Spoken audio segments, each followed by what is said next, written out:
Assalamualaikum warahmatullahi wabarakatuh. Kali ini saya ingin menceritakan kisah nyata dari teman saya yang namanya Endra. Teman saya itu kayaknya masuk ke alam gaib. Jadi dengarkan baik-baik cerita ini.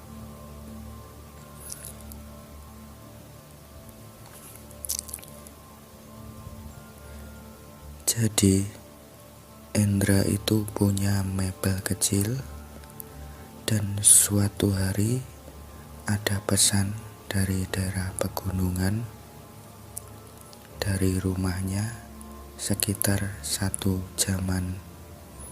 Dari Endra naik motor boncengan ngajak temen buat antar meja, dan temannya bernama Atmo.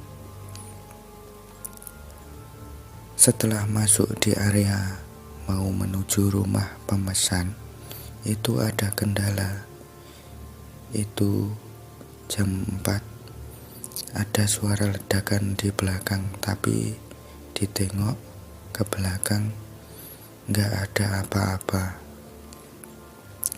Dan itu wilayah hutan yang sunyi, dan di situ terasa gak nyampe-nyampe yang seharusnya sudah sampai.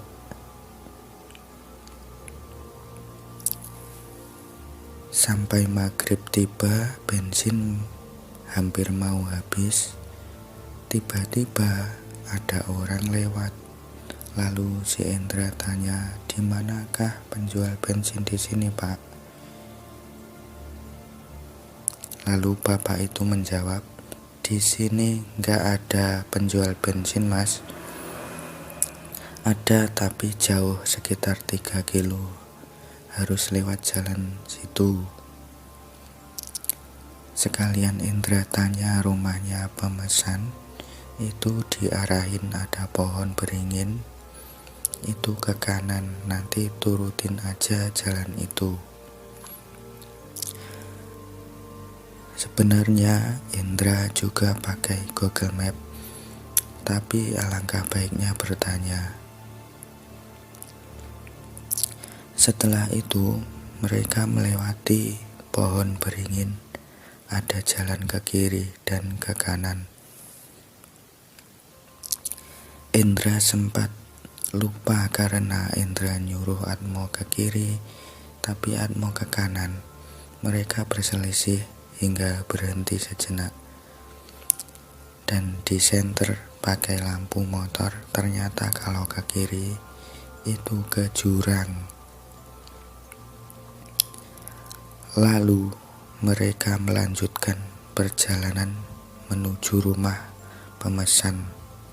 Tak berselang lama sudah nyampe ke rumah pemesan, dan rumahnya memang pelosok. Mereka udah nyampe 6:30.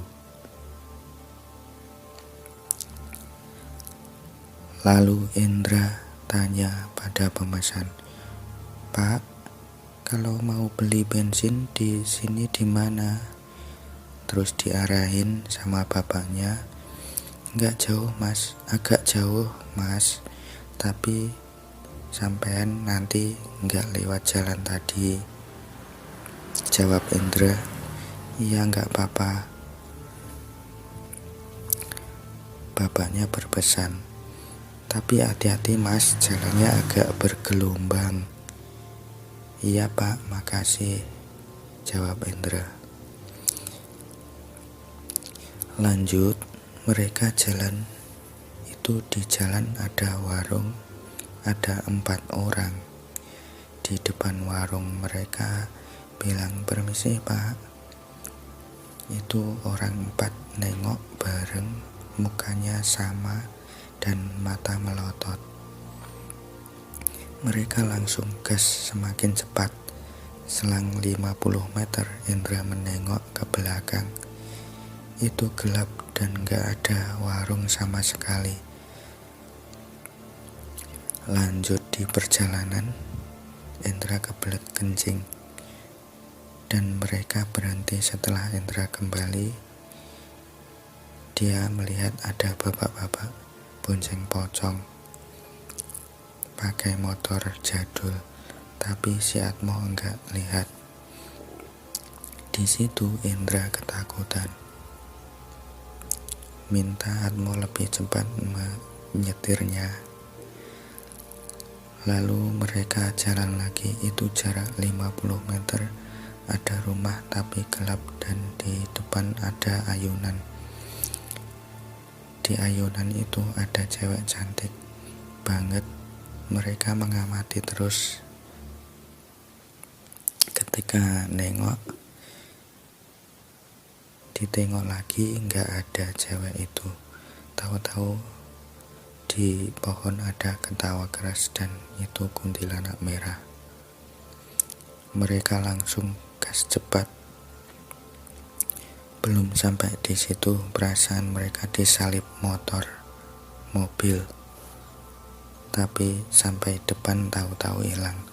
Lalu mereka berdoa terus. Tiba-tiba ada pom mini. Mereka berhenti di situ lalu beli bensin. Itu sekitar jam 9. Mereka enggak tahu kalau sudah jam 9. Perasaan tadi jam setengah 7 dan enggak lama. Sekarang jam 9. Cepat banget ya waktunya. Ibu penjual bensin tanya mereka berdua, "Mas, tadi dari mana?"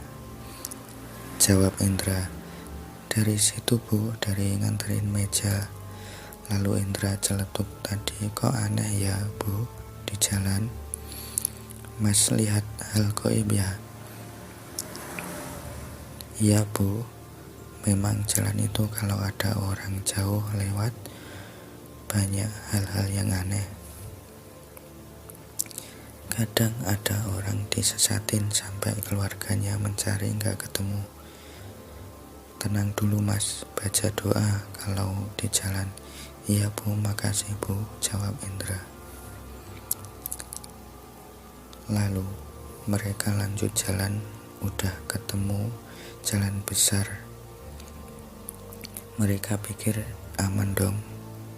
Mereka melewati pasar, tapi pasarnya udah tutup. Itu ada warung di dekat pasar.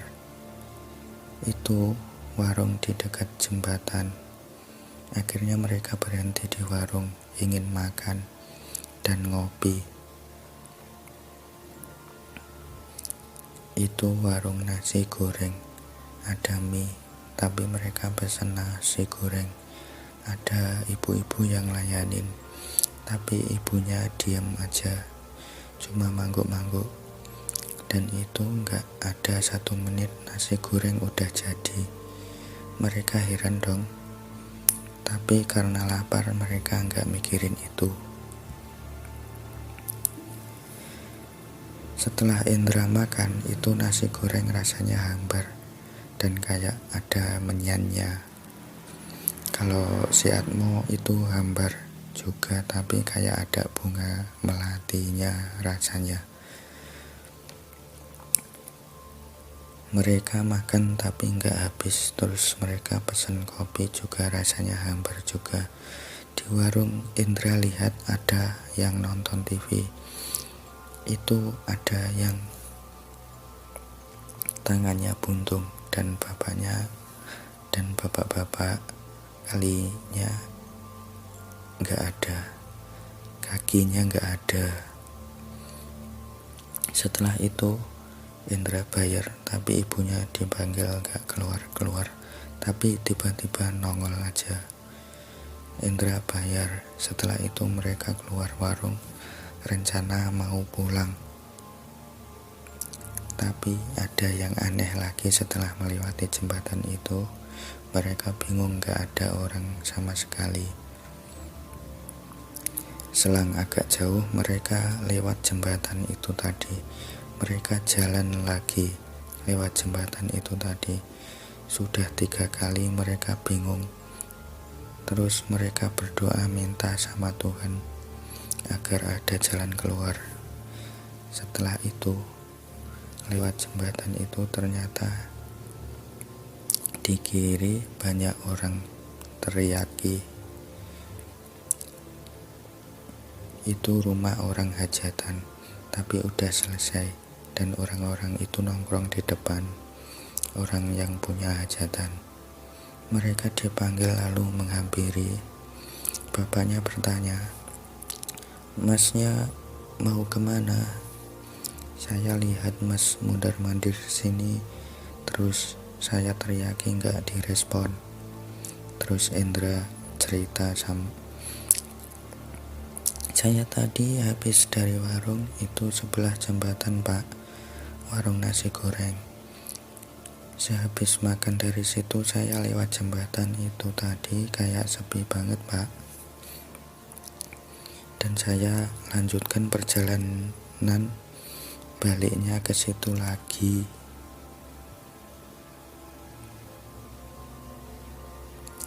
Sampai 3 kali tadi pak. Mas di situ nggak ada warung. Coba lihat lagi kalau ada warung, berarti masnya disasarin. Memang jembatan situ sering ada kecelakaan mas. Yang belum lama 3 bulan yang lalu ada taksi masuk jurang, dan itu bawa penumpang satu keluarga, ibu dan bapaknya, lalu ada 2 anak. Tuh mas, bapaknya kaki putus, anaknya yang satu putus." Terus Indra berpikir, ada keluarga yang punya warung tadi. Sesudah itu bapaknya bertanya, "Masnya mau kemana?" Indra menjawab, "Mau pulang ke Ponorogo pak." "Kalau ke Ponorogo, iya benar lewatnya sini mas." Terus diarahin sama bapaknya. Itu udah jam 10-an. Sebenarnya bapaknya nawarin gak nginep sini aja mas, besok pulang. Tapi Indra gak mau. "Gak apa-apa, saya pulang sekarang aja gak apa-apa pak." Bapak itu beri minum mereka berdua. Bapak berpesan, "Mas hati-hati, jangan lupa berdoa." "Iya pak," mereka menjawab. Terus mereka lanjut pulang dan alhamdulillah gak ada apa-apa lagi sampai di rumah. Itu tadi cerita teman saya yang, ya teman-teman, itu bisa kita jadikan pelajaran. Jangan lupa berdoa dimanapun berada dan apapun yang kita lakukan. Terima yang sudah menonton, terima kasih. Assalamualaikum warahmatullahi wabarakatuh.